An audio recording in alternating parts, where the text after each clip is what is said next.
Hey, welcome back to the Leverage Advantage Show. Today, we're very humble, grateful, and honored to have Erik Huberman with us today. And he is the founder and CEO of Hawke Media, a full-service outsourced CMO based out of Santa Monica, California, that launched in 2014 and has been valued at over $60 million. In just 3 years, Hawke Media has grown from 7 to over 120 employees and has serviced over 400 brands, including Red Bull, Verizon Wireless, and Hewlett-Packard. Now, Hawke Media was recently named on the Inc. 5000 list of fastest growing companies of 2017 and one of CIO Review's top 20 most promising digital marketing solution providers in 2017. As a serial entrepreneur and brand marketing expert, Erik is a sought-after thought leader in the world of digital marketing, entrepreneurship, sales, and business. Now, prior to Hawke Media, Erik also founded and grew and sold Swag of the Month and grew Ally.com sales to $1 million in 4 months. He is a recipient of numerous honors and awards, including Forbes 30 Under 30 and Inc. magazine's top 25 marketing influencers. I'm very, very grateful that you've actually taken the time to spend with us, Erik. How are you doing today? I'm good. Thank you for that intro. It's a long list of achievements, man, and I didn't even go through the whole thing. Well, appreciate it.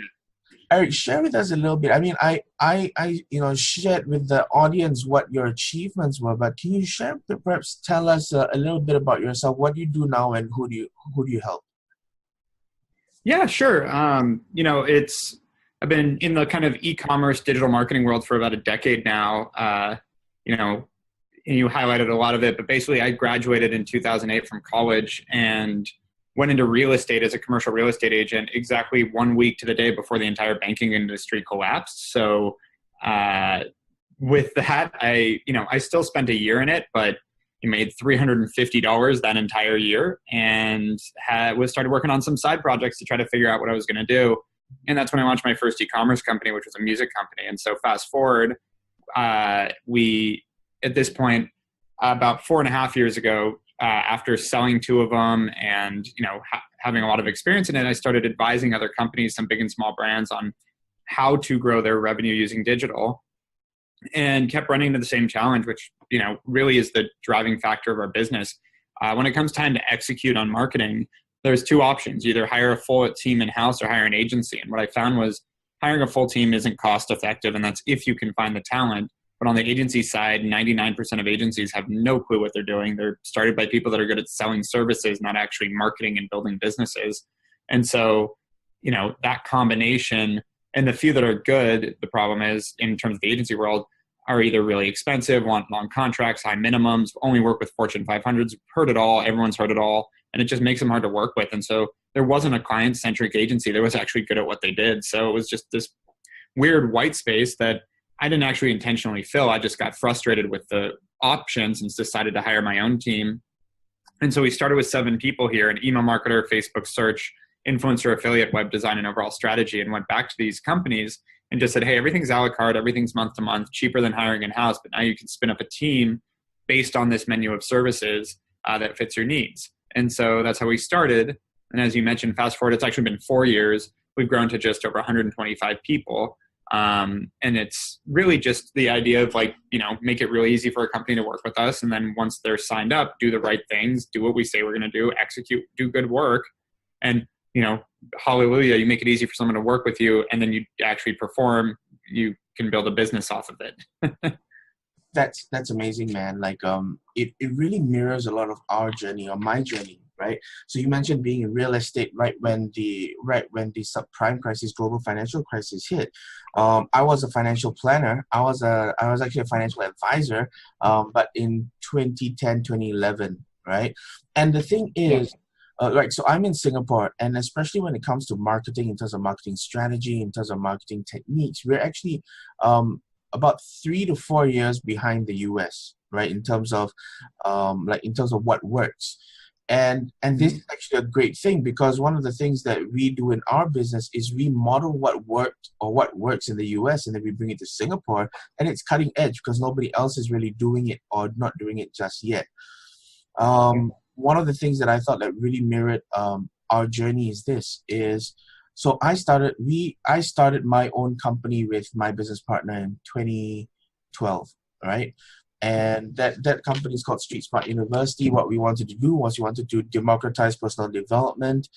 Basically, everything that you could learn outside of the classroom, we wanted to be able to help people learn that more cheaply. But through that journey, we actually had to learn how to become good marketers. And then one day, somebody actually came to us and said, "Hey, can you do digital marketing for me?" And initially, our response has always been, actually, you know what, we just want to focus on our business and we just want to do our thing. But at that point, because we hadn't pivoted in a way that was profitable, we were actually in debt. We were like in hundreds of thousands of dollars in debt. So fast forward, like, you know, somebody said, like, you know what, I've got a $15,000 contract. This is what I need. And we're like, all right, you got $15,000. We'll take it and we'll pay. We get paid for it. And fast forward to today, we actually now run an agency. We started our agency about 6 months ago. We've got about 70 people on board. And it's exactly what you say, man. Like, there's this big part of the market where, you know, we used to serve people that wanted to learn how to do it from us. So we would actually teach people digital marketing. But there's a big section of the market that just wants you to do it for them. Like, if they learn it, they just want a conceptual understanding, and then they will never want to do it themselves. Yeah. Yeah, there's nothing scalable about doing it yourself. Like, even to this day, like, you know, we had to, even for Hawke Media, I've had to hire a team to do Hawke Media's marketing and sales. Like, you get to the point where if you want to grow, you literally cannot do anything yourself other than coordinate. Like, at the end of the day, a CEO has to be a face of the company and continue to replace their own job and work on expansion. And if I'm doing day-to-day work at the company, it's never going to grow past me. Exactly. And so what we do is we keep these entrepreneurs in their zone of genius. They keep doing what they do best. And what we do is we just keep putting clients in front of them for them to close and for them to do their thing. Because what are their options? That one option is, yeah, you can go and learn it. You can do it yourself. You can do it in-house.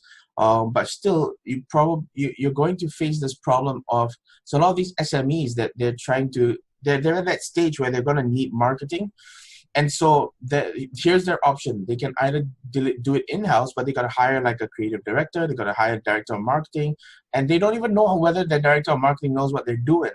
The other option is they go to one of these other agencies. And for a lot of these agencies, especially in Singapore, they're great at making things look pretty, but they're not good at getting the leads in. You know what I'm saying? They make like award-winning advertisements, but that doesn't translate to leads generated or sales generated. So we kind of cover that middle ground where we're all about performance marketing, and just like you said, it's in between doing it yourself and hiring Ogilvy. We come at a slightly lower price point, but you don't have to do it in-house. So I love what you said. What do you think are the biggest challenges, though, for small and medium enterprises who are at that stage where they're looking at doing their marketing in-house, or at least investing? Yeah, I mean, the biggest. Yeah. So if they're really that small, first off, a lot of people hire like one marketing manager that's supposed to be like a $50,000, can do everything in marketing at top level, and it's just that doesn't exist. Almost no one can do every part of marketing that you need to do to build a business by themselves. And if they can, they are going to be worth a lot of money, or they don't, the only way you're going to get that person for any reasonable amount of money is they don't have their own value, which is very rare. So, especially for a marketer, they should be able to see how much money they're making a company. So that we run into that. If you're a little bigger than that, you can hire a few individuals that each have their own expertise. That's great. The problem you get into there is the forest from the trees problem, which is you're stuck in like, what is working for us? We dealt with it actually this summer where Facebook, something between the buying and the algorithm, et cetera, the cost per acquiring customer on Facebook in June and July went up for everyone. It was a really rough couple of months for marketing in general on Facebook. Now, individual companies were freaking out thinking there was something wrong with their business, their landing pages, their emails, their whatever. But because we have view into what's happening across the board, we were able to tell them, no, this is everyone. Don't change anything else. We'll look at other places to get traffic right now, but this is not a problem with your funnel or anything like that. And so knowing that, honestly, has so much value. We also get first view into new ad products that are coming out of Facebook, all these different partnerships that we've been able to create because of our cachet as an agency. and the amount of spend we have that an individual business just couldn't do. So it's a combination between the view into, what the entire industry is doing on top of the connections we can make. Like, you can't compete with that on an internal level. And so, and then the last piece is we're able to bring on people and train them and continue to educate them because we have full-time people just working on what else is happening in the market and strategizing and building that and help manage them. You can't get that with an internal person. So if you aren't going to have like an internal hire that tests new softwares all the time and finds new opportunities for companies and figures out this isn't a new email system or a new SMS system that's better than what you're using, you can't do that internally and get everything done. We can do that because at scale, it makes sense for us. So again, like competing with, you're trying to build an agency in-house when you're hiring a full marketing team, you're missing so much. And the argument that I hear for it is, you get that institutional knowledge of like what's working or not. Well, with us, we meet every week. We're transparent on everything. We give access to every dashboard. That I don't mean don't hire anyone in-house. You definitely want to have a strategy person in-house, but they should have as much access to the data with us as they do with having it in-house. In fact, it's more disciplined with us because we make sure they at least meet with us once a week and they get a weekly report, et cetera, because we want them to be on our page. So from experience, every time I see someone leave us to hire in-house, a lot of times I still have access to our analytics and I see a decline in what they're doing. It's just, kind of factual at this point. Another challenge that you tend to find with small and medium enterprises or those growth stage companies is a lot of times they're looking at an immediate return on investment on their marketing, and that small and medium enterprise is always I want it now, I want it now, I want it now. How do you overcome that challenge when you're talking to brands like that? Yeah, there should be a return on marketing, like just to be real, like in that immediate is the key word there. It's not necessarily immediate, but you still can track it. So the idea is I like looking at it depends on, it's usually a function of the price point that they're selling, their average order value. Because that's what I've seen is has the highest correlation to purchase cycle. And which is what you're referring to in terms of the ROI on marketing, because there's what's also called a consideration period, where people will see an ad for your company for the first time, and it takes them an average of a certain amount of time to actually then convert and buy. And again, back to the correlation, I've seen the price point really dictate that. At $50, we usually see around an average of 3 weeks. At $100, it's usually around 5 weeks. At $200, it goes up to about 7. And then from there, it's not linear. It tapers off, but you still, you're talking about $1,000. You're talking about usually 3 to 4 months. You're talking about a $10,000, $20,000 a car. It can take 6 months to a year. It goes longer and longer and longer. And part of the strategy there is to track it, to set those expectations and be like, hey, this could take months for you to get the right sale, and then set up a dashboard where it's like, let's track it for a 3-month window so that we're not, if you're trying to say that the ROI takes 3 months, but you're reporting on weekly ROI, you're doing it wrong. That's dumb. So it's also on the agency or the marketer's side to say, hey, here's what we're reporting against. So this is our scoreboard. You need to establish a scoreboard in the beginning to say this is what's going to work and not. And actually be okay with saying, like, if this doesn't perform in this period of time, then I'll agree with you that we don't have a successful campaign going. Like that, you have to own your own results too. But yeah, that's really what it comes down to. And I'm happy you brought it up because it's one of the more common, debates I get into with clients is the fact that they're like, why haven't we made any money yet? We've been marketing this for 2 weeks, and we just had this happen with a client that literally marketed a almost $1,000 bike for 2 weeks and didn't sell any. We had just started, cut everything off. It was like, you guys don't know what you're doing. We haven't sold any bicycles yet. It's like, it's $1,000. That's very take a little time. Yeah. So. Okay. One of the biggest challenges that a lot of agencies face, especially when they're growing, and I've seen that you've grown from 7 to over 120 employees, is scale and finding talented people, and really managing, for me and my partner, when we first started, it was just the two of us, and that it was just the two of us for a very long time, and then we brought on other partners to help us with the structure and to be able to scale. How do you go from 7 to over 120 employees? What are the kind of expectations that we need to have as a business owner in order to get there? growth in this kind of business is all about the people. So it's really good management. It's keeping really strong culture, making sure that you don't sacrifice there, that you're loyal to people, you bring on good people, you make your place a great place to work. We've won Glassdoor's best place to work, Fortune's best place to work. We've been a happiest place to work by Happy City like 3 years in a row. So you need to constantly strive for that and continue to bring on great people and make it better. Keep raising the bar as part of what we do. Like, we've actually had situations where, 2 years into someone's tenure here, we've gotten better and they haven't, and it's just not a good place for them anymore. Because if that's part of your culture, you're going to attract people that thrive in that culture. That's the thing, is if you're very lackadaisical about things, you're going to get lackadaisical people. If you're, motivated, you hustle, but you treat people well, that's the kind of people you're going to attract. Culture trickles down from the top. So how you run your business, how you treat people, what's important to you is going to funnel down, because that's what you're going to expect of your direct reports. We're going to expect it of their direct reports, et cetera. And at the end of the day, that'll end up affecting the entire company, which is why you see a company like Apple faltering without Steve Jobs. It's like, I don't know how many, what their employee headcount is, but it's massive. And one guy can affect it that much. It's because that trickle down effect. Awesome. So when you're hiring, the point being, you have to really stick with your laurels, really, make sure you keep what's important to you and don't sacrifice anything. That's a big piece. Those are some golden nuggets there, Erik. Here's a question for you. When you first started out Hawke Media, right? How did you go about getting some of the bigger brands on board? Because relative to the other agencies, you would have been new, and you'd be a lot more niche into digital marketing than others that are more 360. Yeah, that's one thing that set us apart, is I've done this successfully a few times on my own, building brands online. So it was more my reputation in the beginning. It wasn't the agency's.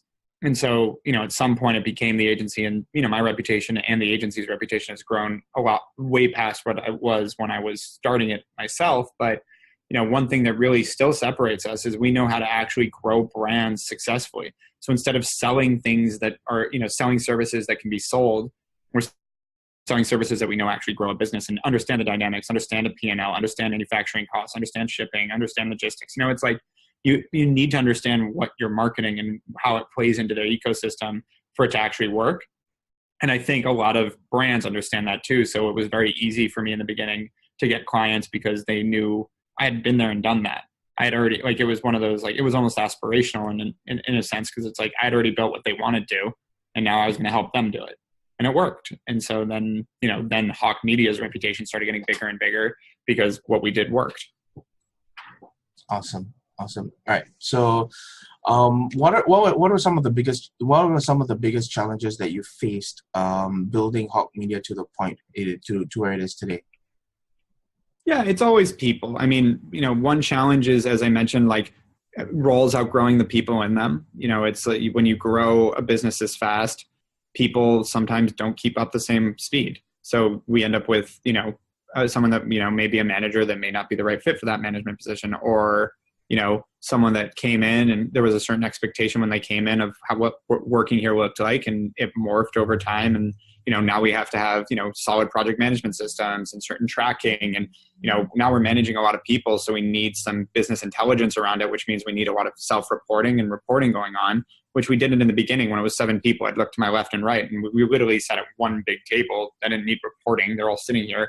So now that we need that stuff, there's certain people that just don't pick it up. And, that's one small issue. But I'd say just generally, you're going to deal, whether it's clients or employees, et cetera, it seems like 1% to 2% of people, maybe even 3%, are a little unhinged, just as a general statement.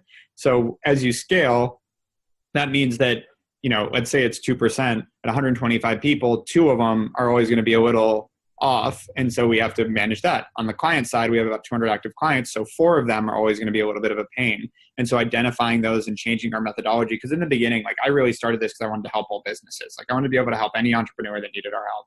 And now there's an asterisk on that, as long as they're not an asshole. Because we're pretty quick to step away from people these days, because it's just, it's not worth it. And it's the time sink versus the income just isn't. And that's one thing I don't mind turning off. I will never say no to someone that has a product that I don't necessarily understand or I don't think is going to be that big. Like, I'll tell them what I think, but I won't actually turn them down for marketing. I think that's really, I'm not an oracle, nor should I be a gatekeeper. So that's not where I stand. But if someone's just rude or illogical and hard to work with, and not hard to work with because they're passionate about their product, we actually talked about it internally. I don't mind when someone's stressed out and calling us all the time and trying to figure out what's going on. That's not an asshole to me. They care about their business. That's fine. It's when they're demeaning or they don't, they're hiring us to be the experts, but then putting us down constantly, those kind of things we just walk away from. And again, back to the scaling question, when you grow, that percentage stays the same, but it's just the head count's higher. And so you deal with a few people that are, on a consistent basis that you have to move on from. Awesome, man. Here's a question I always ask. If you could go back in time 10 years and tell your old self one thing, what would it be, man?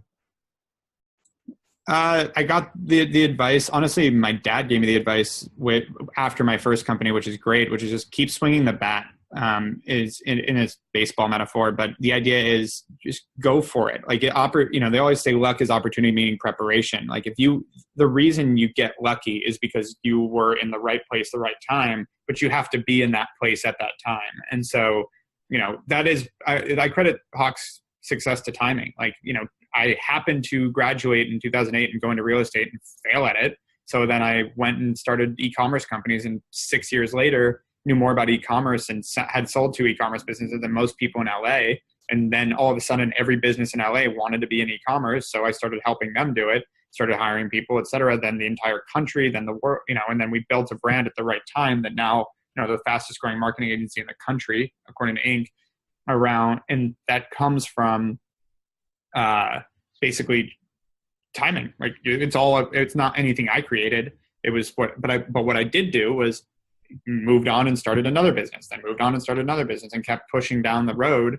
Every time I either sold something or started, or failed at something, I just moved on to the next thing and kept going, kept quote swinging the bat until it hit and connected, and then stuck with it. And so, the big thing, again, there's 2 things that really matter is like getting it done, like doing work, just, grinding and just keeping at it. It's, and making sure that it's what you want to do too. Because one thing that I see a little too often is people thinking they have to be an entrepreneur, even though they don't actually want to be. They just think it's sexy. That's been a little bit of a problem more recently. But like, again, back to the piece of advice, I just tell myself, keep going, keep swinging the bat, you'll hit something.